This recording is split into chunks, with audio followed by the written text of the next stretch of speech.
Hi welcome to Edubbles learning. പ്രിയപ്പെട്ട CUET വിദ്യാർത്ഥികളെ, നിങ്ങളെ ബോർഡ് എക്സാം അവസാനിക്കാറായിട്ടുണ്ടാവും അല്ലേ? അപ്പോൾ അത് കഴിഞ്ഞാൽ നിങ്ങൾ കൃത്യമായിട്ട് CUET എക്സാമിൻ്റെ പ്രിപ്പറേഷന് വേണ്ടി തയ്യാറായിരിക്കുമായിരിക്കും. നിങ്ങൾക്ക് വേണ്ടിയിട്ട് എങ്ങനെയാണ് ജനറൽ ടെസ്റ്റ്, പലപ്പോഴും നിങ്ങൾ ഡൊമൈൻ സബ്ജക്റ്റുകളൊക്കെ സെലക്ട് ചെയ്യുമ്പോൾ നിങ്ങൾ +2 പഠിച്ചതോ നിങ്ങൾക്ക് എളുപ്പമുള്ള സബ്ജക്റ്റുകളൊക്കെ ആയിരിക്കും നിങ്ങൾ സെലക്ട് ചെയ്തിട്ടുണ്ടാകുക.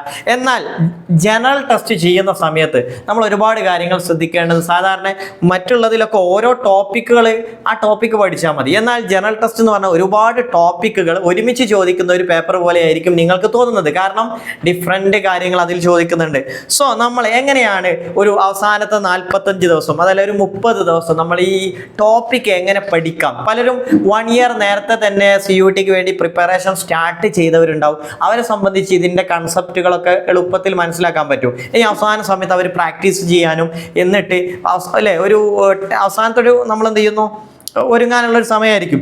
എന്നാൽ ബോർഡ് എക്സാം കഴിഞ്ഞ് CUETയെ കുറിച്ച് ആലോചിക്കുന്നവർക്ക് കൃത്യമായിട്ടുള്ളൊരു സ്റ്റഡി പ്ലാൻ അവർക്ക് ആവശ്യമാണ്.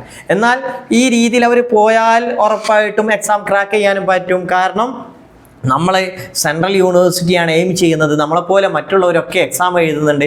ആ സമയത്ത് ഒരു സ്ട്രാറ്റജിക് അല്ലേ, ഒരു കൃത്യമായിട്ടുള്ള ഒരു പ്ലാനോട് കൂടിയിട്ട് നമ്മൾ അതിൻ്റെ നോക്കേണ്ട കാര്യങ്ങളൊക്കെ കവർ ചെയ്യുകയാണെങ്കിൽ ഉറപ്പായിട്ട് എക്സാം കിട്ടും. അപ്പം നമ്മൾ എങ്ങനെയാണ് ഒരു 30 ദിവസം കൊണ്ട് ജനറൽ ടെസ്റ്റ് പഠിച്ചെടുക്കുക, എങ്ങനെയാണ് അത് അല്ലേ കൃത്യമായിട്ട് അതിൽ നിന്നൊരു ക്വസ്റ്റ്യൻസ് വന്നാൽ എളുപ്പത്തിൽ ആൻസർ ചെയ്യാൻ പറ്റാൻ എന്തൊക്കെ കാര്യങ്ങളാണ് നമ്മൾ നോക്കേണ്ടത്? അതാണ് ഇന്ന് എജുബിൾസ് ലേണിങ്ങിൻ്റെ വീഡിയോയിലൂടെ നിങ്ങൾക്ക് കിട്ടുന്നത്. അതിനു മുമ്പ് നമ്മുടെ ചാനൽ സബ്സ്ക്രൈബ് ചെയ്യാത്തവരാണെങ്കിൽ തീർച്ചയായിട്ടും സബ്സ്ക്രൈബ് ചെയ്യാൻ, ഇനിയുള്ള ദിവസങ്ങൾക്ക് നമ്മൾ നൽകുന്ന വീഡിയോസൊക്കെ നിങ്ങൾക്ക് നോട്ടിഫിക്കേഷനായിട്ട് എളുപ്പത്തിൽ കാണാൻ വേണ്ടിയിട്ടാണ്. സോ അതുപോലെ തന്നെ നമ്മൾ ഓൾറെഡി പല സ്റ്റുഡൻസ് നമ്മുടെ കോഴ്സ് എടുത്തിട്ടുണ്ട്. നിങ്ങൾക്കും ഇനിയും താല്പര്യമുള്ള ആളുകൾ അവസാനത്തെ കൃത്യമായിട്ട് പ്ലാനിങ്ങോട് കൂടി നിങ്ങൾ ഒരു സെൻട്രൽ യൂണിവേഴ്സിറ്റിയാണ് എയിം ചെയ്യുന്നതെങ്കിൽ ഉറപ്പായിട്ടും കൃത്യമായ പഠനം നടത്തണം. കാരണം നമ്മളെപ്പോലെ തന്നെ ഒരുപാട് ആളുകൾ അതിനു വേണ്ടി പഠിക്കുന്നു. അവർ കൃത്യമായിട്ട് നോട്ട്സ് അതുപോലെ വീഡിയോസ് കാണുന്നു, നോട്ട്സ് പ്രിപ്പയർ ചെയ്യുന്നു, പ്രാക്ടീസ് ചെയ്യുന്നു. സോ അവരുടെ കൂടെ തന്നെ അവരെക്കാൾ മികച്ചവരായിട്ട് നമുക്ക് എത്തണമെങ്കിൽ നമ്മളും കൂടി ആ ഒരു രീതിയിൽ തയ്യാറാവേണ്ടിയിരിക്കുന്നു. സോ നിങ്ങൾക്ക് വേണ്ടിയിട്ടാണ് നമ്മൾ ഇന്ന് എങ്ങനെ ജനറൽ ടെസ്റ്റ് പഠിക്കും. അപ്പം നമുക്കറിയാം നമുക്കൊരു ലക്ഷ്യം ഉണ്ടായിരിക്കണം അല്ലേ? നമ്മൾ ഈ 30 ദിവസം കൊണ്ട് നമ്മുടെ ലക്ഷ്യം എന്താ? ജനറൽ ടെസ്റ്റ് നമ്മൾ പഠിച്ചെടുക്കുന്നു. അതിൽ നമുക്ക് കൃത്യമായ സ്പീഡോടുകൂടി എക്സാം നമുക്കറിയാം ഒരു 50 ചോദ്യങ്ങൾ ചോദിക്കുന്ന സമയത്ത് അതിന് നമുക്ക് അനുവദിച്ച സമയത്തിനുള്ളിൽ ഈ ക്വസ്റ്റ്യൻസിന് ആൻസർ ചെയ്യാൻ പറ്റണം അല്ലേ? വേണ്ടേ? അപ്പോൾ അതിന് വേണ്ടിയിട്ട് ഇപ്പോൾ ഒരു ക്വസ്റ്റ്യൻ തന്നെ ഒരുപാട് മിനിറ്റ്സ് നമ്മൾ എടുത്താൽ മറ്റുള്ള ക്വസ്റ്റ്യൻസ് എഴുതാൻ പറ്റില്ല. അതുകൊണ്ട് തന്നെ നമ്മൾ എക്സാമിൻ്റെ സ്പീഡ് നമ്മൾ കൂട്ടണം. അതേപോലെ തന്നെ സ്പീഡ് കൂട്ടാൻ മതിയോ, അക്യുറസി, കൃത്യമായിട്ടുള്ള ആൻസർ ചെയ്യാൻ പറ്റണം. എങ്ങനെയാണ്? മാത്രമല്ല പലപ്പോഴും പല കാര്യങ്ങളും നമ്മൾ ഓർത്തിരിക്കണം. അവസാന സമയത്ത് എന്തൊക്കെ നമ്മൾ പഠിച്ചു പോകണം, എന്തൊക്കെയാണ് നമ്മൾ കൺസെപ്റ്റ് മനസ്സിലാക്കി പോകേണ്ടത് തുടങ്ങിയ കാര്യങ്ങളൊക്കെ കൃത്യമായിട്ട് നമ്മൾ പഠിച്ചെടുത്താൽ ജനറൽ ആപ്റ്റിറ്റ്യൂഡ് ടെസ്റ്റ് അല്ലെ ജനറൽ ടെസ്റ്റ് നമുക്ക് വളരെ എളുപ്പത്തിൽ ക്രാക്ക് ചെയ്യാൻ പറ്റും. സോ നമുക്ക് ഇതിനെ നമ്മുടെ പ്രിപ്പറേഷനെ 3 ഫേസ് ആക്കി തിരിക്കാം. ഇതിൽ ആദ്യത്തെ ഘട്ടത്തിൽ നിങ്ങൾ ഫൗണ്ടേഷൻ അതല്ലെങ്കിൽ കൺസെപ്റ്റ് ബിൽഡിംഗ് ആണ്. ഞാൻ നേരത്തെ പറഞ്ഞു, നേരത്തെ പ്രിപ്പയർ ചെയ്യുന്ന ആളുകൾക്ക് പലപ്പോഴും പല ടോപ്പിക്കുകളുടെയും കൺസെപ്റ്റ് അറിയാം. എന്നാൽ നിങ്ങൾ ഇപ്പോഴാണത് പ്രിപ്പറേഷൻ സ്റ്റാർട്ട് ചെയ്യുന്നതെങ്കിൽ നമ്മൾ ഇതിൽ വരുന്ന ടോപ്പിക്കുകളുടെ കൺസെപ്റ്റ് മനസ്സിലാക്കിയിരിക്കുക. അതാണ് നമ്മൾ ആദ്യം ചെയ്യേണ്ടത്. രണ്ടാമത്തെ ഘട്ടത്തിൽ വരുമ്പോൾ നമ്മുടെ അവിടെ ഇൻ്റർമീഡിയറ്റ് പ്രാക്ടീസ്, മോഡൽ ടെസ്റ്റുകൾ ചെയ്യുക, ടോപ്പിക്കുകളുടെ മോഡൽ ടെസ്റ്റുകൾ ചെയ്യുക. പതിയെ നമ്മുടെ ആൻസർ ചെയ്യുന്ന സ്പീഡ് കൂട്ടിയെടുക്കാം. ഞാൻ പറഞ്ഞല്ലോ, നമ്മളിപ്പോൾ +2നൊക്കെ എഴുതുന്ന സമയത്ത് എക്സാം എഴുതുന്ന സമയത്ത് ഒരുപാട് സമയം കിട്ടും. എന്നാൽ അതുപോലെ കൃത്യമായൊരു സമയം തന്നാൽ അതിനുള്ളിൽ കംപ്ലീറ്റ് ചെയ്യാൻ ഇത്രയും ക്വസ്റ്റ്യൻസ് ഉണ്ടാവും. നമുക്കറിയാം നമ്മുടെ മുമ്പിൽ കമ്പ്യൂട്ടറാണ് ഉണ്ടാവുക. നിങ്ങൾക്ക് എക്സാം നിങ്ങൾ നേരത്തെ എഴുതിയിട്ടുണ്ടോ? പല ആളുകൾക്കും പുതിയ അനുഭവമായിരിക്കും. കമ്പ്യൂട്ടർ മുമ്പിൽ ഒരു ക്വസ്റ്റ്യൻ തെളിഞ്ഞു വരുന്നു, അതിന് 4 ഓപ്ഷൻസ് കൊടുക്കുന്നു. പെട്ടെന്ന് തന്നെ ഏതെങ്കിലും ഒരു ഓപ്ഷൻ ക്ലിക്ക് ചെയ്യാൻ പറയുന്ന സമയത്ത് അവിടെ അക്യുറേറ്റ് ആയിട്ടുള്ള ആൻസർ അല്ലേ, കറക്റ്റ് ആൻസർ നമുക്ക് ക്ലിക്ക് ചെയ്യാൻ പറ്റണമെങ്കിൽ നമ്മൾ ആ രീതിയിൽ പ്രാക്ടീസ് ചെയ്യണം. സോ നമ്മുടെ ലേണിംഗ് ആപ്പിലൊക്കെ ആ രീതിയിലുള്ള സെറ്റപ്പുകളുണ്ട്. കൃത്യമായിട്ട് ക്വസ്റ്റ്യൻസ് അതിന് വേണ്ടിയിട്ട് അതിൻ്റെ ആൻസർ നമ്മൾ ഓരോന്നും ക്ലിക്ക് ചെയ്തിട്ട് അവസാനം ലീഡർ ബോർഡിൽ നിങ്ങളുടെ മാർക്കൊക്കെ കാണാൻ പറ്റും. പിന്നെ ഫേസ് 3ലാണ് നമ്മൾ എന്ത് ചെയ്യുന്നത്, മോക്ക് ടെസ്റ്റുകൾ, ഫുൾ മോക്ക് ടെസ്റ്റ് ചെയ്യേണ്ടത്. അവിടെ നമ്മൾ അതുവരെ ചെയ്ത എന്തെങ്കിലുമൊക്കെ മാറ്റങ്ങളുടെ സ്ട്രാറ്റജി റിഫൈൻമെൻറ്റ് നടത്തണം. ഏറ്റവും ബെസ്റ്റായ രീതിയിൽ തന്നെ എഴുതാൻ നമുക്ക് കഴിയണം. അപ്പോൾ അതിനുവേണ്ടിയുള്ള തയ്യാറെടുപ്പുകളൊക്കെ അവസാനത്തെ ഫേസിലാണ് നമ്മൾ നമ്മൾ നടത്തേണ്ടത്.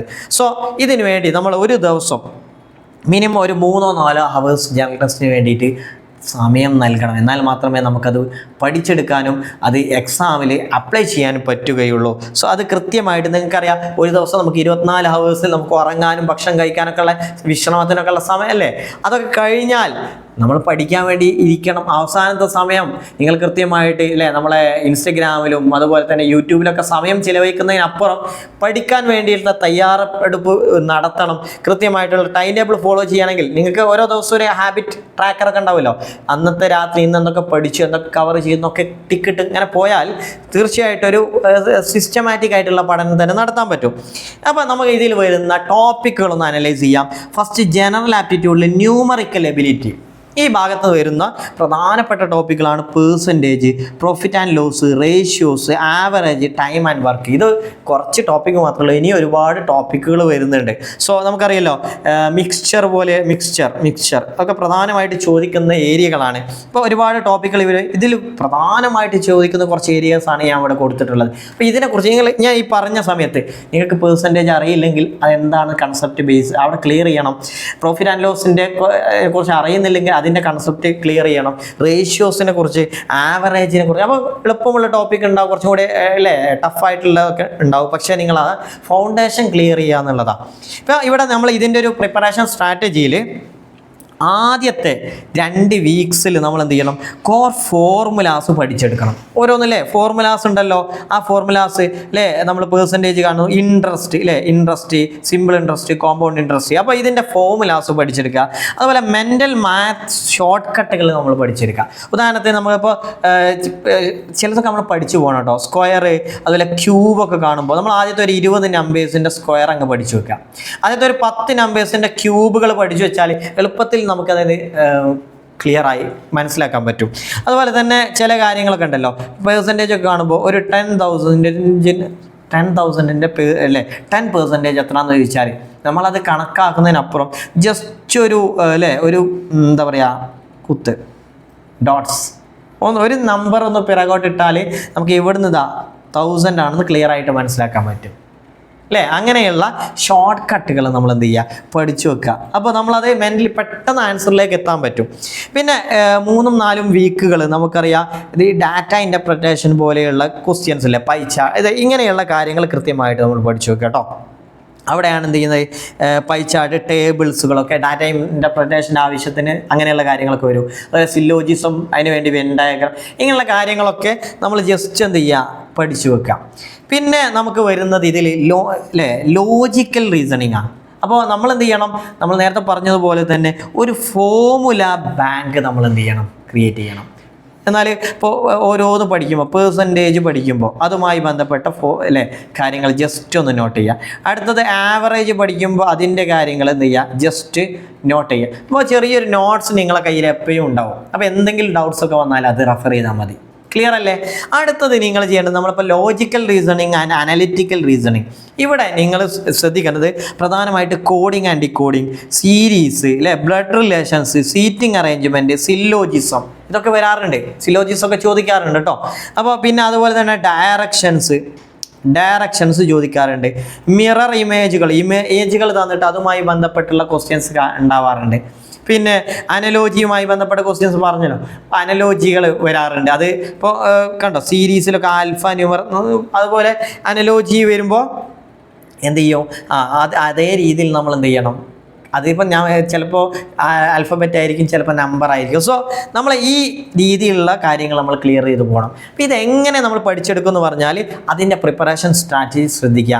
നമുക്ക് എല്ലാ ദിവസവും ഒരു 20-25 അല്ലേ 10-15-20 ആ രീതിയിൽ റീസണിങ്ങിൻ്റെ ക്വസ്റ്റ്യൻസ് പ്രാക്ടീസ് ചെയ്യാനുള്ള സൗകര്യം ഉണ്ടായിരിക്കണം. സോ ഇത് എവിടെ നിന്ന് നമ്മൾ ചെയ്യും? അതിനാണ് എജുബിൾസ് ലേണിംഗ് നിങ്ങളെ ഹെൽപ്പ് ചെയ്യുന്നത്. നമ്മുടെ ആപ്ലിക്കേഷനിലൂടെ ഓരോ ടോപ്പിക്കിനും പ്രാക്ടീസ് ചെയ്തു പോകാനുള്ള സംവിധാനം നമ്മളെടുത്തിട്ടുണ്ട്. സോ താല്പര്യമുള്ളവരുണ്ടെങ്കിൽ ഉടനെ തന്നെ നമ്മളുമായിട്ട് കോൺടാക്ട് ചെയ്യുക. തീർച്ചയായിട്ടും ഈ അവസാന നിമിഷം നമ്മൾ എത്രത്തോളം അല്ലേ, ചില ആളുകൾ ഉണ്ടാകുമല്ലോ, നമ്മൾ ഫൈനൽ ലാപ്പിൽ നമ്മൾ എത്രത്തോളം പ്രിപ്പയർ ചെയ്യുന്നോ അത് വളരെ ഇമ്പോർട്ടൻ്റ് ആണ് അല്ലേ. ഒരേപോലെ നമ്മൾ മറ്റുള്ളവരുടെ കൂടെ തന്നെ +2-നൊക്കെ എത്തിയ നമ്മൾ ഫൈനൽ ലാപ്പിൽ കൃത്യമായിട്ട് അല്ലേ ഒന്ന് കച്ച മുറുക്കി തന്നെ ഇറങ്ങുക. സോ അടുത്ത അല്ലേ സെൻട്രൽ യൂണിവേഴ്സിറ്റി എന്നുള്ള നിങ്ങളുടെ സ്വപ്നം ഉറപ്പായിട്ടും യാഥാർത്ഥ്യമാകും. അതും മികച്ച ഇന്ത്യയിലെ മികച്ച സെൻട്രൽ യൂണിവേഴ്സിറ്റിയിൽ നിങ്ങൾക്ക് എന്ത് ചെയ്യാം, ചൂസ് ചെയ്യാം. നിങ്ങളാണ് റാങ്ക് ലിസ്റ്റിൽ ഫസ്റ്റ് വരുന്നെങ്കിൽ നിങ്ങൾക്ക് ഏത് യൂണിവേഴ്സിറ്റിയിലും ചൂസ് ചെയ്യാം. നിങ്ങളത് ചൂസ് ചെയ്തതിന് ശേഷം മാത്രം മറ്റുള്ള യൂണിവേഴ്സിറ്റി നിങ്ങൾക്ക് ഒഴിവാക്കാം. അതേ സമയത്ത് നമ്മൾ റാങ്ക് പിറകിലാണെങ്കിലോ അവർ എങ്കിലും കുറച്ച് ലിസ്റ്റുകളിലെ നമ്മളുണ്ടാവും. അപ്പോൾ നമ്മളൊക്കെ താല്പര്യമില്ലാത്ത യൂണിവേഴ്സിറ്റി നമ്മൾ സെലക്ട് ചെയ്യണം. ഏതായാലും നമ്മൾ ഇവിടെ വരെ എത്തി. സോ നമുക്കൊന്ന് പ്രിപ്പയർ ചെയ്യാം.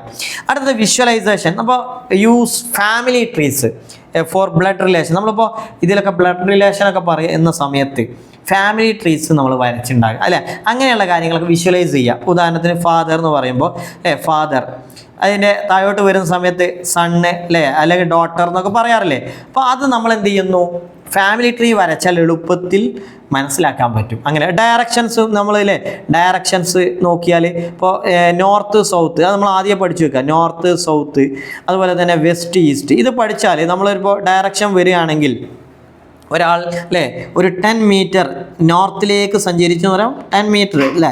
അതേ സമയത്ത് അവിടുന്ന് റൈറ്റിലേക്ക് ഒരു 5 അല്ലെങ്കിൽ 15 മീറ്റർ സഞ്ചരിച്ചു. സോ നമ്മൾ എന്ത് ചെയ്യുന്നു, പിന്നെ വീണ്ടും റൈറ്റിലേക്ക് ഒരു 5 മീറ്റർ സഞ്ചരിച്ചു എന്ന് പറയുന്ന സമയത്ത് നമുക്ക് എന്ത് ചെയ്യാൻ പറ്റും, കൃത്യമായിട്ട് അനലൈസ് ചെയ്യാൻ പറ്റും.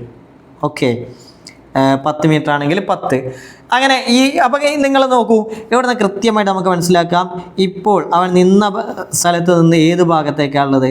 ഇവിടുന്ന് അനലൈസ് ചെയ്യുക, ഇത് ഏതാണ്, ഈസ്റ്റ് ആണ്. ഇനി അല്ലേ ഓരോന്ന് ഇതുമായി ബന്ധപ്പെട്ട എന്ത് ക്വസ്റ്റ്യൻസ് നമുക്ക് ചെയ്യാം. അപ്പോൾ നിങ്ങൾ ഈ മോഡൽ ക്വസ്റ്റ്യൻസ് ചെയ്യുമ്പോൾ ഇത് മനസ്സിലാക്കാൻ പറ്റും. അടുത്തത് ക്രിട്ടിക്കൽ തിങ്കിങ് അല്ലേ, സ്റ്റേറ്റ്മെൻറ്റ് അസംഷൻ. സ്റ്റേറ്റ്മെൻ്റ് ഒക്കെ തരും, അതിന് നമ്മൾ എന്ത് ചെയ്യുന്നു, അതിൻ്റെ കോസ് എഫക്റ്റുകൾ കാര്യങ്ങളൊക്കെ നമ്മൾ മനസ്സിലാക്കിയാൽ സ്റ്റേറ്റ്മെൻറ്റിൻ്റെ അസംഷൻ കറക്റ്റ്, അതുപോലെ ഒരു കോസ് തന്ന എഫക്റ്റ് എന്തായിരിക്കും, ഇങ്ങനെയുള്ള ക്വസ്റ്റ്യൻസുകൾ നമ്മൾ പ്രാക്ടീസ് ചെയ്യുക. സോ എങ്ങനെയാണ് ഈ ക്വസ്റ്റ്യൻസ് വരുന്നത്, എങ്ങനെയാണ് ആൻസറിലേക്ക് എത്തിച്ചേരുന്നതെന്ന് കൃത്യമായിട്ട് മനസ്സിലാക്കാൻ പറ്റും. പിന്നെ വളരെ പ്രധാനപ്പെട്ട ഒരു ഏരിയയാണ് GK ആൻഡ് കറണ്ട് അഫയേഴ്സ്. പലപ്പോഴും നിങ്ങൾ ജനറൽ ആപ്റ്റിറ്റ്യൂഡൊക്കെ നന്നായിട്ട് ഇരുന്ന് പഠിക്കും, പക്ഷെ GK ആൻഡ് കറണ്ട് അഫയേഴ്സ് എങ്ങനെ പഠിക്കും എന്നുള്ള ഇതിൽ നിങ്ങൾക്കൊരു പുസ്തകം നോക്കിയിട്ട് ഇങ്ങനെ കാണാപ്പാഠം വായിച്ചാലൊന്നും ചിലപ്പോൾ കിട്ടൂല. അതേ സമയത്ത് നിങ്ങൾ ഇതിനെക്കുറിച്ച് അവെയറാണ്, എങ്ങനെയാണ് ക്വസ്റ്റ്യൻ, അപ്പോൾ ആ ഭാഗത്തു നിന്നുള്ള കുറച്ച് ഭാഗങ്ങൾ നിങ്ങൾക്ക് നോക്കി പോവാം. സോ അതിനുള്ള സമയം നിങ്ങളുടെ മുമ്പിലുണ്ടോ എന്നുള്ളത് നിങ്ങൾ ചെക്ക് ചെയ്യണം കേട്ടോ. അപ്പോൾ കറണ്ട് അഫയേഴ്സിൽ അവസാനത്തെ ഒരു 6 മാസത്തെ കാര്യങ്ങൾ നമ്മൾ ശ്രദ്ധിക്കുക. അല്ലെങ്കിൽ കഴിഞ്ഞ വർഷത്തിൽ പ്രധാനപ്പെട്ട അവാർഡ്, ഇപ്പോൾ നോബൽ അവാർഡുകളൊക്കെ അല്ലേ, അപ്പോൾ നമ്മൾ പറയുമല്ലോ അവാർഡ്സുകൾ, നോബൽ ഇങ്ങനെ പോലുള്ള, അതുപോലെ നമ്മൾ ഈ എഡ്യൂക്കേഷൻ അല്ലെങ്കിൽ ഇതുമായി റിലേറ്റഡ് ആയ സ്പോർട്സ്, ഇതുമായി ബന്ധപ്പെട്ട കാര്യങ്ങൾ കഴിഞ്ഞ വർഷത്തെ നോക്കുന്നു. അതുപോലെ തന്നെ റീസെൻ്റ് ആയിട്ടുള്ള കറണ്ട് അഫയേഴ്സ് നോക്കുന്നു. പിന്നെ ഗവൺമെൻറ് സ്കീമുകൾ, അതുപോലെ ഇൻ്റർനാഷണൽ റിലേഷൻസ്. ഇപ്പോൾ നമുക്ക് യുദ്ധങ്ങളൊക്കെ നടക്കുകയാണല്ലോ, ഇപ്പോൾ ഇറാൻ വാർ. പിന്നെ സാധാരണ ചോദിക്കുന്ന ചില കാര്യങ്ങളുണ്ട്, മിലിറ്ററി എക്സസൈസ് ചോദിക്കാറുണ്ട്. അതുപോലെ സ്കീം, നമ്മൾ പറഞ്ഞ പോലെ സ്കീം ചോദിക്കാറുണ്ട്. അതുപോലെ എന്തെങ്കിലും ഇമ്പോർട്ടൻ്റ് ആയിട്ടുള്ള പോസ്റ്റുകൾ, പ്രധാനപ്പെട്ട പോസ്റ്റുകളിലേക്ക് ആരൊക്കെയാണ് എലക്ട് ചെയ്യപ്പെട്ടത് തുടങ്ങിയ കാര്യങ്ങൾ അവിടെ വരാറുണ്ട്. അതുപോലെ സ്റ്റാറ്റിക് GK നോക്കുമ്പോൾ അത് വലിയൊരു വൈഡ് ടോപ്പിക്കാണ്. പക്ഷേ അത് നിങ്ങൾ +2 വരെയുള്ള ഭാഗങ്ങളിൽ ഇതുവരെ നിങ്ങൾ പഠിച്ച കുറേ ഏരിയകളിൽ നിന്ന് ചോദിക്കും. ഉദാഹരണത്തിന് ഇന്ത്യൻ കോൺസ്റ്റിറ്റ്യൂഷൻ ചോദിക്കാറുണ്ട്. ഇപ്പോൾ ഹ്യൂമാനിറ്റീസ് സബ്ജക്റ്റുകാർക്ക് കുറച്ചുകൂടി എളുപ്പമായിരിക്കും.